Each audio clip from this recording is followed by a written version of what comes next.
Subscribe to our YouTube channel for in-depth interviews of India Inc. and press the bell icon so that you do not miss our updates.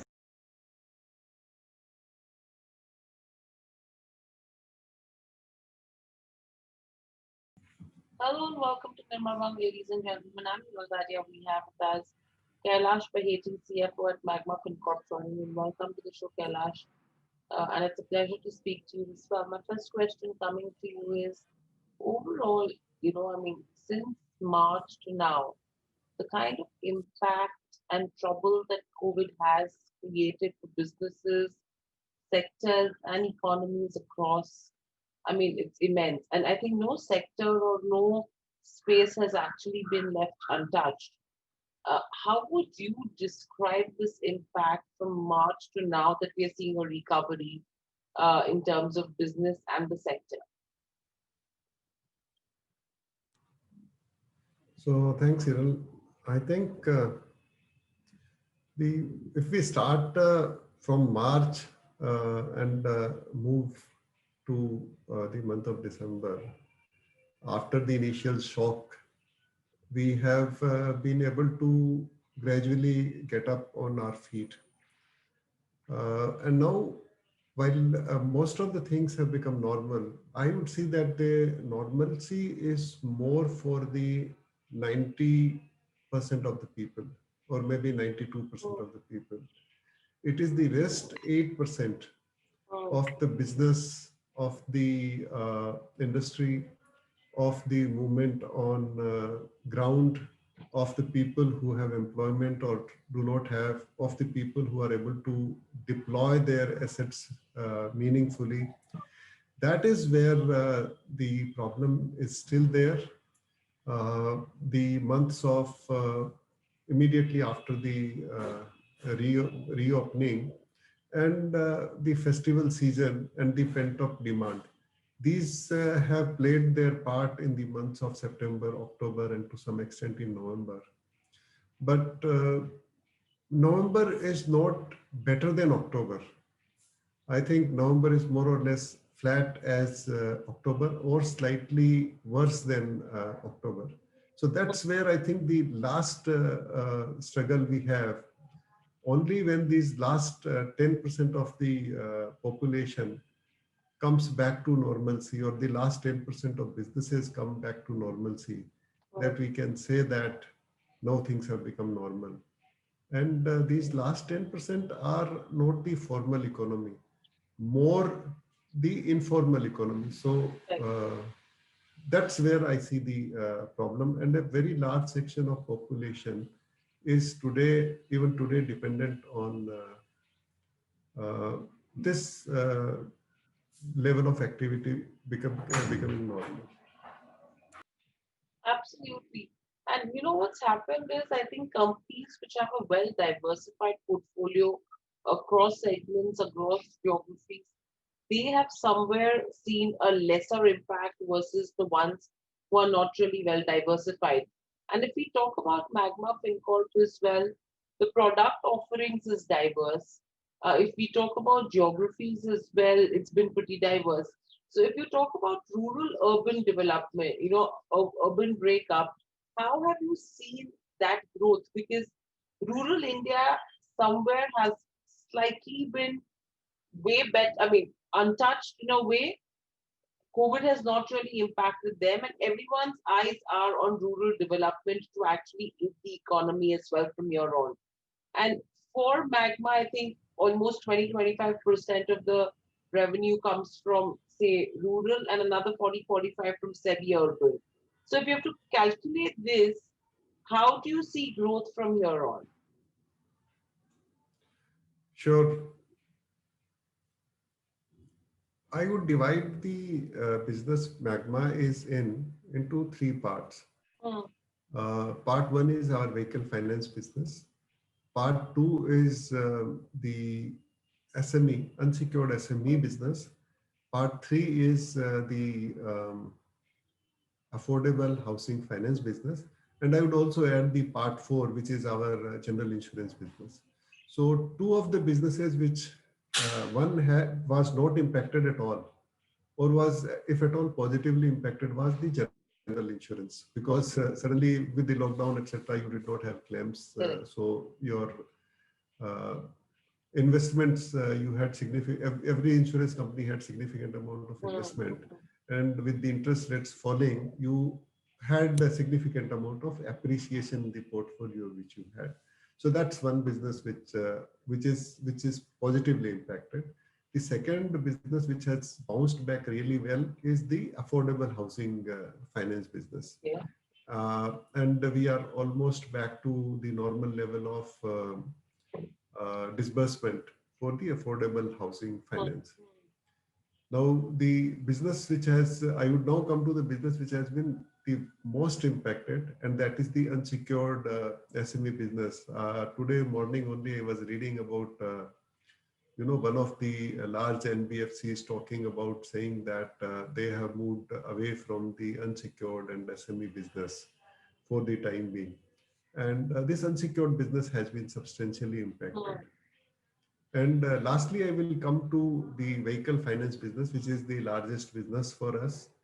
There, uh, again, we do both rural and semi-urban, as you rightly mentioned.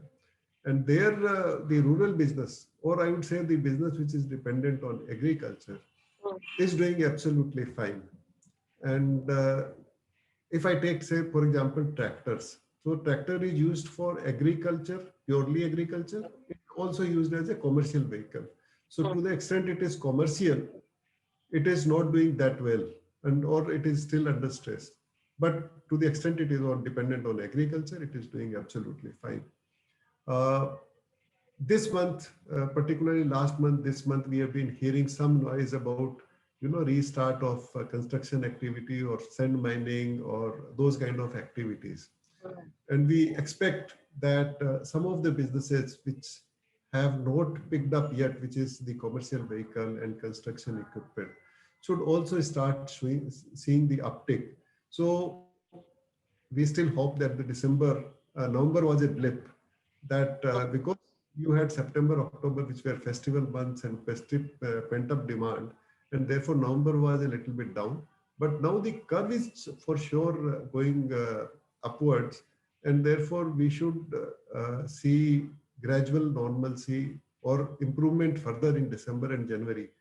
We perhaps thought that by the month of December, we would be at 95, 96, 97% collection efficiency, and which is the barometer for any finance company. If your collections are doing fine, then you are more confident or fully confident of doing the normal business. Right. We may not reach 95%, but we should be Close. moving above the 90% level where we were in the month of October, and probably may have gone to slightly lower, just 0.5%, 1% in November. And maybe December, if we are back to 90 plus or closer to 95, then we are on back to absolute normalcy. Right. So are you expecting the product mix wise revenue to change, taking into consideration some sectors are slow right now? Some businesses have really picked up well. So are you expecting the product mix to change? Oh, yes. Affordable housing finance, obviously, as I said, that is doing fine, and therefore the disbursement has gone back to normal. And Mm. therefore, we would see that our AUM contribution, and in any case, affordable housing finance is a longer tenor product, and Mm. therefore, automatically the book increases. So, affordable housing finance proportion in our overall business and our overall assets under management will go up. Similarly, the share of SME, unsecured SME, which we have, we are not doing much of unsecured SME like the other, our industry peers Mm. also have decided that they will go slow on the unsecured SME. Same is the case with us. And we are also going slow there because we do not see that all the businesses will come back to normalcy very quickly, especially these SMEs. So there we are going slow, and the share will reduce. For For commercial vehicle and construction equipment, again, we are going a little bit slow. We are concentrating more on the customers, excellent track record customers, which we have, and we are doing more business with them. So this, the point which I mentioned earlier, which is that Bihar and UP, we see that the construction equipment, construction activity improving, and therefore construction equipments, etc., getting deployed. So that sector, the construction equipment, construction commercial vehicle, which is also on slow lane, may start again contributing more going forward. So affordable housing finance highest, SME the lowest, vehicle finance will lie somewhere in between. That's how we will have, but we have changed. And second point, which I would particularly like to speak about Magma, is that over last 2-3 years, we have seen that the cost of funds has fluctuated wildly, and especially after the ILFS and Dewan, etc., crisis in September 18, and then continued to follow through until June 19. The cost of funds had gone up for us by almost about 110 basis points. And we started feeling that this is such a sharp increase in cost of funds, especially becomes unsustainable for products like new commercial vehicle, new car, new construction equipment, where you are lending for a new commercial vehicle, you lend and you have to compete with the maybe to some extent with the banks, etc. also, although that segment banks do not directly compete, but you do not get a rate of interest more than 13%, 13.5%. And if your cost of funds is a 9% and suddenly it jumps to 10.15%, you start seeing that your margins have substantially compressed. So one decision which Magma has taken and which has been publicly announced is that we would not be doing new car, new CV and new CE. So portfolio which we have for these products is going to be run off gradually over a period of 3 years from now, 3.5 years. But we are not underwriting that. So we have also seen that for us, used vehicles and tractors will be the vehicle category which we will have. We will not have new car, new CV and new C. To that extent, there is another change in our product mix. Right. So with this, if you talk about disbursements as well, there's a gradual uptick in demand that we've been seeing if you have to compare the second quarter to the first quarter. Now, how long do you think it will take to get to pre-COVID levels or even get back to those FY20 kind of dispersal numbers? So frankly, it is, anybody's guess right now. I know. It is like throwing a dice on the dartboard. Correct. But January, February, March, earlier we thought we should have absolutely normal. Unlikely. We may have to wait until the first quarter next year. We are closer to, I would say, in collection efficiencies, as I said, closer to 90%. And a 95% plus collection efficiency will only give the confidence to return to normalcy. Right. And how do you see the asset quality moving from here on, not only for Magma, but overall for the industry, taking into consideration the restructuring that the RBI provided, the moratorium that the RBI provided as well? Do you think, if not now, we could see a major negative impact on the asset quality for financial institutions over the next 12 to 18 months? So, Hiral, I think the biggest point which the industry depends on is what is your self-cure cases, which means that there you do not have to make any collection effort. Money comes to your account automatically, that customers pay for themselves. And that is dependent obviously on the bounce percentage. So usually the customer type which we finance we would be happy, or we would have been experiencing a normal bounce percentage in the range of about 20%, plus minus 1 or 2%. In the month of immediately after the reopening, this had the bounce percent was around, it had gone up to 40-45%. Then it has come down to 33%, but it has been stubborn at 33%, which means that the bounce percent is almost higher by 40%. If you were at 20 and you are at say 32, then you are actually 40% higher, or 60% higher, sorry, 60% higher. Mm. And then you have to make significantly more efforts to collect, because now you have to go to, these are no longer self-cure cases. You have to go to the customer doorstep and collect your money. And there the success percentage is significantly lesser. You do not reach the 100% at all. This has resulted in the continuous bulging of the higher bucket. So what was at zero bucket as on 30th September does not remain at the zero bucket now. You would see that the zero bucket for most of the NBFCs has thinned, and the 1 to 90 bucket has bulged. So coming to your second question, as to your second hint that with the OTR available, what have you been able to do and whether it is of great help? We have seen that not all customers are keen on doing the one-time restructuring.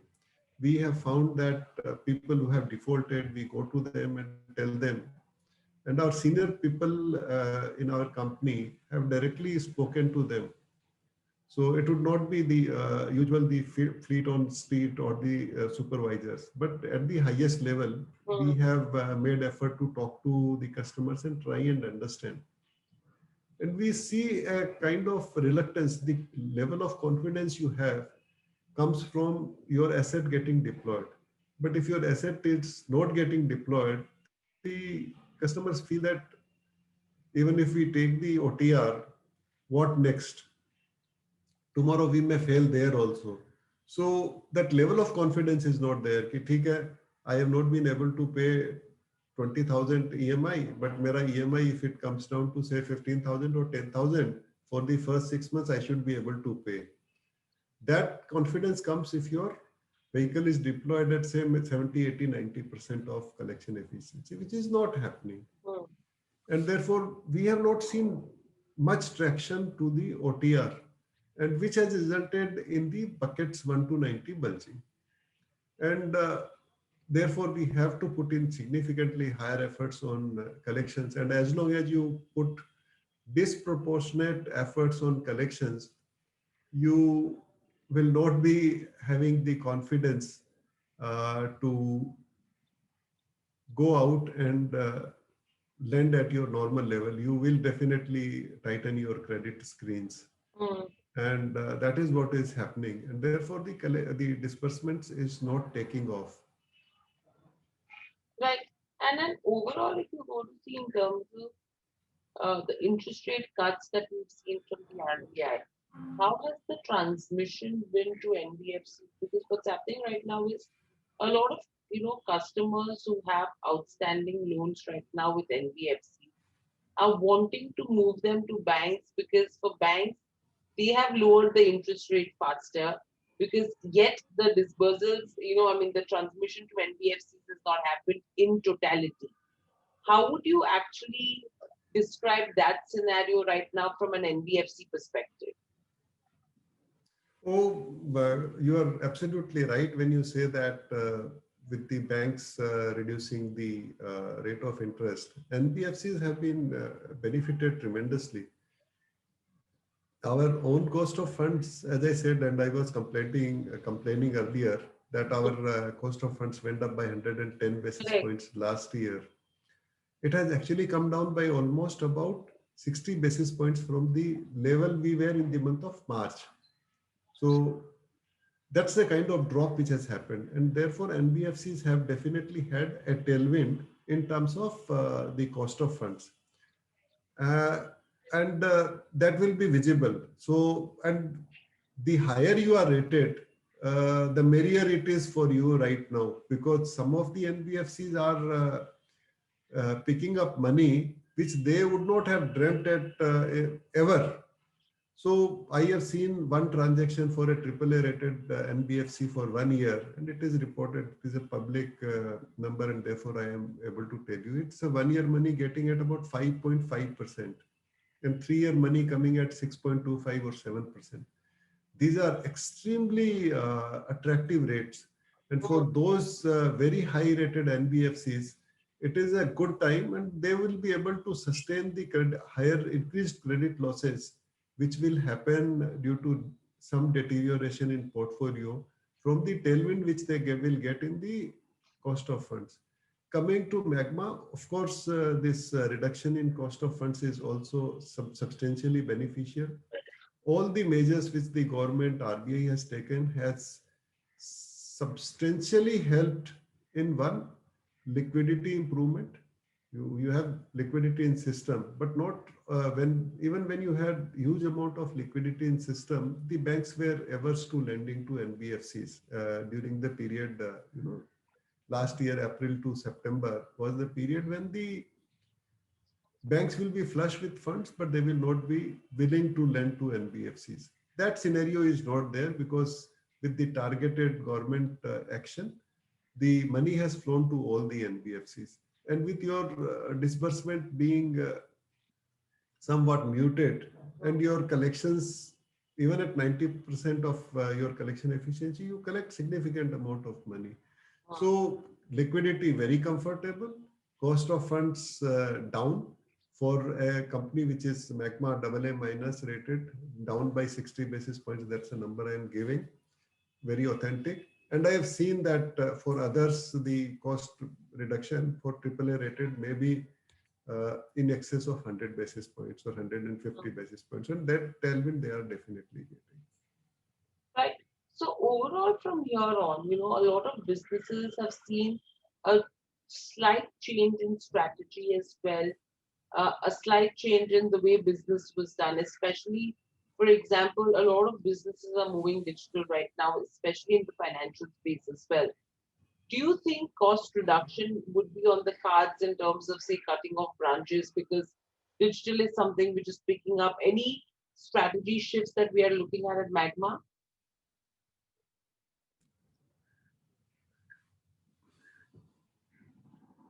OPEX reduction, yes, absolutely. And OPEX reduction also has two sides to this same coin, and I'll explain those to you. Um, so, work from home, which we had never thought of earlier, and was not even an idea which could have germinated, has become a new normal, and you are as well aware as I would be, and Right. most of the world is now aware that work from home is a distinct possibility. I will give one example of the kind of cost cutting which we had. So we had our 4 offices in Mumbai, and it is, I'm talking at group level. So group level is Magma FinCorp, Magma Housing Finance, and Magma SBI, all taken together in the principal city of Mumbai. We had 4 offices, and we were paying a rent of, say, roughly about, and I'm giving just any number, say 10 crore rupees is the rent we used to pay a year. I think we have been able to cut that down by almost about 60%. So that's a significant amount of money which is coming. And it's not that we have closed down all the offices, but we have reduced the space by almost about 60%, 70%. So the most prime office which we had, we would have surrendered.